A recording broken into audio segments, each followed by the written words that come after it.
Assalamu alaikum wa rahmatullahi wa barakatuh, everybody.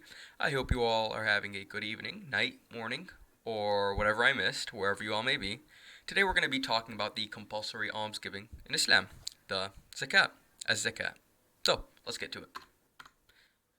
As usual, zakat, what is it and how is it defined? Well, zakat is a by nature word. I mean, it has a deep connotation in a lot of moods and meanings, but inherently it is a by nature word. I like intrinsic and extrinsic. So it's intrinsic as in it's an act of worship, as in love to Allah, purifying the soul from love of worldly things, and extrinsic in the sense that it is an obligatory tax on Muslims to help the poor. So it comes from the trilateral root zat kaf wa, which has the literal meanings to thrive, grow, increase, to be pure in heart, be just, righteous, good, to be fit or suitable. Uh, Increased or augmented, received increase from God, throve by the blessing of God. That's literally from the dictionary. I don't think that word is still used. I don't know. The translation we're going to be sticking with is obligatory alms. It's a pillar of Islam. So, let's go over the types. So, zakat isn't really classed into types like other things that I've done in previous videos. You have the primary zakat, which is the almsgiving. It is a form of sadaqah, third thing down the list here, which is the voluntary charity. Now, sadaqah is the Arabic word for charity, and zakat is a form of charity which is obligatory. Whereas sadaqah is usually referring, or almost always referring to a voluntary charity.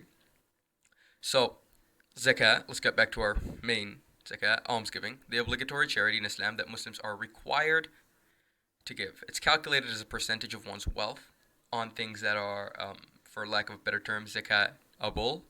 I'll get into this in a bit, but it's usually 2.5%. And it's distributed to those in need. It is one of the core tenets of Islam. It is one of the five pillars of Islam. And then you have zakat al-fitr, which varies because it cannot be monetary. It has to be food or things of that nature. It's a compulsory form of charity as well, given at the conclusion of Ramadan, which is the holy month of Ramadan, the month that the Muslims observe fasting for 30 days. And it's to provide sustenance for the less fortunate for the Fitr festival, the Eid al-Fitr. So, now, what are the prerequisites to giving? A lot of you may be confused because zakat is only compulsory if you're able to meet these conditions. So, of course, لا تحل الصدقة لغني. Charity is not applicable to the wealthy because they are wealthy. So, the zakat goes to the poor, al-fuqara, the needy, al-miskin, al-masakin, those who do not have enough to satisfy his needs, but they're conditioned, like they're not like visibly poor, they're not destitute. These are the masakin. They don't beg, but they are needy, and you should give your zakat to them, or you could give it to the collector, those employed to collect alms, those employed to collect the zakat, who will distribute it accordingly. These are also people who can receive the zakat, and the condition of them being wealthy does not apply here. They can be wealthy and a zakat collector, and they could also receive zakat.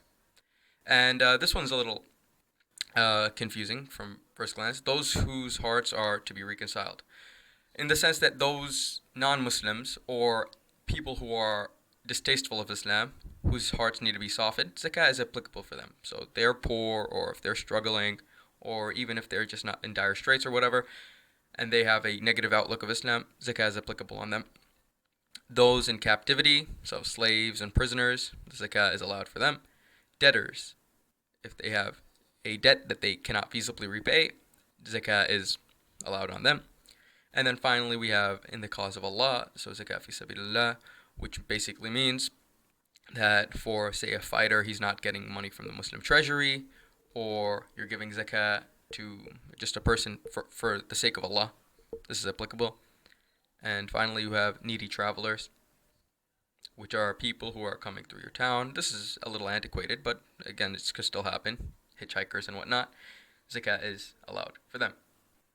It's not rightful for a wealthy person except five ways: those employed to collect it, one who bought a charity item with his money, a debtor, even if he's rich, and a fighter in the cause of Allah, or a poor man who gets part of the zakat and gives it as a gift to a rich man.